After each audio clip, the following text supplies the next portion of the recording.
Everybody, let me make sure I'm still recording. Yeah, I am. What's up, everybody? Welcome back to my channel. It's your girl Shantika, and today I am here for another Amazon video because I got a lot of great responses from my other Amazon video, and so I wanted to make a follow-up. And what I'm going to do as I transition into a transition, why can't I speak? Into different roles and learn a lot more about the company, I will definitely make updated videos to let you guys know what I can tell you. And yeah, anything else y'all want to know that I can't tell you, there's a bunch of Amazon videos that people just who quit and they just tell you a lot of insider stuff. So I am coming up on my first month anniversary. I think it's Friday, because I started working at Amazon November the 3rd, and tomorrow's going to be November 1st, so I think it'd be like the 3rd on Friday, if I'm not mistaken. And so yeah, I'm coming up on my 1 month anniversary. I'm 1 month in, and I think that's a great accomplishment considering a lot of people are quitting on the first day. What is going on? And so I'm going to reiterate, a couple of things that I said, when I first did my first Amazon video, because I feel like it's a topic, or a topic that really needs to be repeated, because you hear the same complaint. And just to preface this by saying that no job is perfect. There's no company that's perfect. You're gonna find something wrong with any type of employment that you find. You have to be emotionally mature enough to take what you can take from it and leave the rest by the wayside. Because if you running from job to job looking for the perfect company to be at, man, you're gonna be running from job to job for the rest of your life, and that's just like that's not a good look on your resume. And so you take it for what it is, and that's it. What is going on here?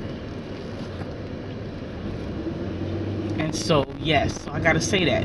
So the first thing that I want to address again, and I'm probably gonna address this in every single video because different people watch your videos, the same people don't watch. And so for the newbies who are just new to my channel, hey y'all, hey, I'm just gonna say this: when working for Amazon, you need to do your research.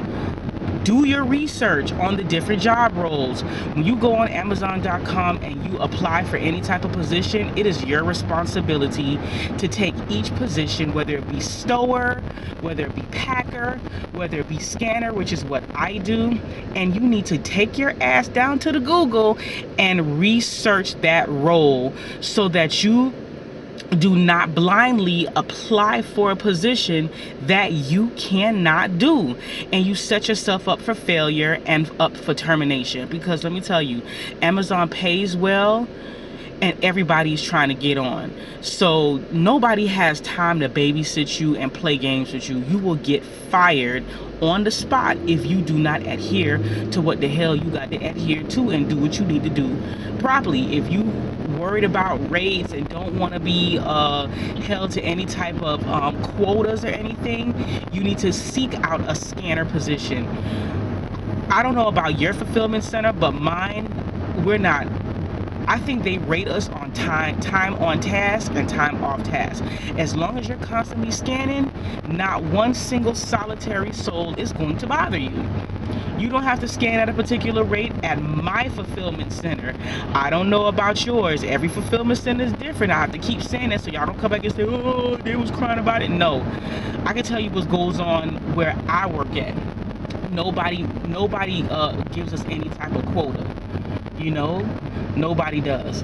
And so you need to research the positions that you're applying for. truck drivers, delivery, you need to make sure that you research that position, because y'all looking at $21 an hour and don't realize that you are going to be stuck with 300 packages to deliver all over the place in various different difficult places, like apartment buildings with no elevator or gate code key that you got to keep waiting on, like stuff like that. You really have to do your homework and your due diligence so that you don't get caught in a situation where you're not meeting your delivery quotas and demands, and you get terminated or fired, or you become overwhelmed and overworked. Also, please, if you know, and I'm talking to those that were born in the 90s and the early 2000s, y'all youngins, and also people too who are not used to working any type of job where you are on your feet for the majority of your shift, you better consider a part-time position. The fantastic thing about Amazon is that when you work part-time, you can add as many shifts as you possibly can, you know. And I always tell people, start off part-time. Yes, the money is good, but you don't want to put yourself in a position where you're working 8, 10, and 12-hour shifts and you burn out fast. I said that in my last video. Don't do it to yourself. You can work a part-time schedule and add what, because they're always adding shifts, because you know you don't have it's not a traditional job where there's a supervisor hanging over your head that you have to actually speak to and answer to, because you know almost everybody is somewhat of a damn supervisor, if you know really want to put it out there. So there's nobody, if you want to call out of work, you can call out of work. Nobody will care. You just get on your app and just request the time off if you got it. If you got the time to take it off, you can take it off. And so attendance in the warehouse fluctuates a lot. It fluctuates. Like Thanksgiving, you would think bitches was coming to damn work for time and a half. It was empty. Like, I couldn't believe that there was nobody working Thanksgiving. I was there and I stayed, you know, but that's just how it is sometimes. And so you can add a shift, you know, because you don't want to, because it's once you start working there, it takes months for you to actually change your schedule.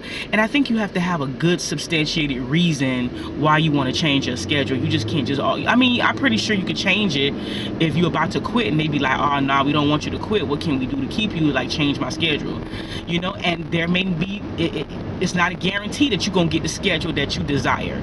So before you get yourself into that situation, you think to yourself, can I stand on my feet for 8, 10, and 12 hours straight? Because Dr. Scholl's expire after a while. Them shoes do not help you after a while. And so you have to say, can I do this? I had a hard time in the beginning, man. I was limping real bad. I am just being a month in, I am just starting to get used to standing on my feet and walking up and down, you know. And so I'm just now starting to get used to it, where I'm not as sore. I'm very sore every shift because I walk every single shift. Bitch better lose some damn weight behind this damn job, I know that. But I walk a lot, and because you know the buildings are very large, and each building, you know, is different. Some buildings are you walk a mile to the bathroom. Consider that too. You walk a mile to the break room. So keep that into consideration. Pick your shift, research your job role so you don't get stuck doing something that you can't do. Also, when it comes to breaks and lunches, I work a 4-hour shift, and so our break is only 15 minutes. Only 15 minutes. Yes, Amazon provides all these wonderful snacks and a nice little snack area where you can purchase your snacks and all of that, but you have to consider you ain't the only one that's trying to get a snack. You got 500 million people trying to get a damn snack too. And so 15 minutes can go by extremely fast. So my suggestion, take you behind down to the Walmart, Costco's, or whatever, get you some chips, a variety bag of chips and snacks. You know, get you some drinks and stuff like that. Put it in a little $3. I got me a little $3 lunchbox from the Walmart, and I only bring some chips and two cold drinks. and I leave it in the refrigerator. And so when you get to go on break, you just walk to, because it's a 5-minute walk. I know, because I know it takes 5 minutes to walk to the break room, because when we clocked out, there was a line at the time clock, and I was like, I'm not finna stand here no time clock, let me get my stuff. It took me literally 5 minutes to walk to the break room and walk back to the time clock. That's how far of a walk that it is. And so I walk to the lunch area, get my bag, and sit down, because the tables and stuff, they go quick too, because I was late on my break one time, and never again was I ever late, because I don't want to get in trouble. And you don't know what they will fire you for. All you know is you get an email talking about don't bring your ass back. And so so you got to be careful about that. So bring a snack, bring a sandwich, whatever you can scarf down in 15 minutes, bring it, so you don't have to stand in any long line. My fulfillment center has a very tight parking situation, and what's so great about it is that Amazon pays us 25 minutes. We get paid 25 minutes to catch the bus, park our car at a further location just right down the street to another fulfillment center that has a larger parking lot, and a bunch of Greyhound buses will take us to the job site, and they come around consistently. It's like, I thought it was only one bus, but it's like 5 buses that rotate and pick up employees and drop them off, and the company will pay you to catch the bus. Let me tell y'all, 25 minutes can add up. And if you're the kind of person where your fulfillment center, they do VTOs a lot and make y'all go home and all kind of stuff like that, those 25 minutes will actually bridge the gap or add some extra cash to your check. So please take advantage of, if that's what's going on at your building. Dress code, you can wear practically whatever the hell you want. You can wear whatever you want within reason, of course. People come there with their bonnets on, they come there with their hats, they come there, you can have tattoos, piercings. You gotta tie your hair back if it's like extremely long, but for the most part nobody cares about your hair. You can look pretty much like a clown. Cause you ain't interacting with no damn body, you're not interacting with no customers or nothing like that. So nobody cares what you put on. I know they sent one girl on, cause she legit had on a goddamn bra. She had a bra, like a sports bra with her stomach out. I was just like, no baby. Skinny people always feel like they could just do that. Like, why? Why you feel like you could just come out the house in a just bra and come to work just because you got on the vest? No, they walked her behind right outside the door, like, go find a shirt and put it on. But you could wear like a cami with the spaghetti straps. You could definitely wear that, because you working. So you need to have something cool and comfortable. Shoes, you can purchase your own shoes. The company will give you $110 voucher for Zappos. I never heard of Zappos before I started working for Amazon, and so Zappos is a shoe company. Man, them shoes are high. They don't got nothing under $50. They probably do on clearance, but when I was looking for some good work shoes, baby. And you could pick, they have steel toe tennis, because I didn't want to look crazy. So I got me some steel toe Reeboks, and them jokers were $110. Those are the most expensive tennis shoes that I have ever had in my life. So they do give you a voucher for shoes. And if you get shoes that are cheaper, you can use whatever money you have left over to get some insoles. And so yes, when you first start Amazon, you really need to be careful about your time, your voluntary time off, which is VTO, your personal time off, which is paid, and you need to make somebody in HR or any person of management explain that to you, because if you leave work early, you will be penalized like 1 hour or 2 hours. If you leave at the 30-hour mark, you will be penalized an entire hour. If you leave as early as 6 minutes early, they will penalize and dock you an hour of your time. I did not know that. My kid's godmother, she's been working at Amazon for almost 3 years, and she had to explain all of this to me last night. And so I didn't understand why my check was so short, because I was being docked. If a lot of times we'll have like slow periods, and management will call for VTO, voluntary time off. VTO, who wants it, and that means we're slow, y'all need to get off the clock. And so you have to, don't just clock out like I did. You have to let a manager scan your badge so that they don't deduct any of your personal time out your bank. personal time bank. If you just leave like I did, they'll dock you 2 hours, some crazy shit like that.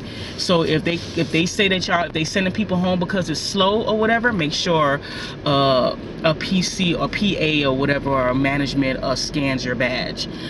Let me see how much time I got. I only got 4 minutes left, so yeah. But other than that, you know, it's pretty cool. You know, research fulfillment centers and just do your due diligence. Don't just apply for Amazon just because it looked like a good job and they pay a lot of money, and you just applying blind and don't know what's going on, and you get stuck in a job role that you don't want to be in. Every single job I've always strived to be some sort of a manager or something. This is the first job where I have no desire to be a manager, because at the tender age of 39, I've been working since 1997 when I was 16 years old, and I just refuse to work 8, 10 and 12-hour shifts, and it's hard ass back-breaking work. Now what I will do is, I seen today you can take a class in I'm gonna take me a class in HR, human resources. I have my degree in human services, but I'm gonna get me a little certificate in HR, and when I get to like 6 months, I'll apply for like an HR position if they have something available at nighttime. But yeah, but I have no desire to be a supervisor, because you got to work them long shifts, and at my fulfillment center, the supervisors, they work more than the regular employees. And so yeah, do your due diligence. If you enjoyed this vlog, give it a thumbs up. I will see you guys in the next one. If you have any questions, please leave them down below. I promise you I will answer every single question if I have the knowledge to do so. If I don't, I will refer you to the YouTube video where you can find out the answer. Like and subscribe, and I will see you guys next time. Peace and hair grease. Bye.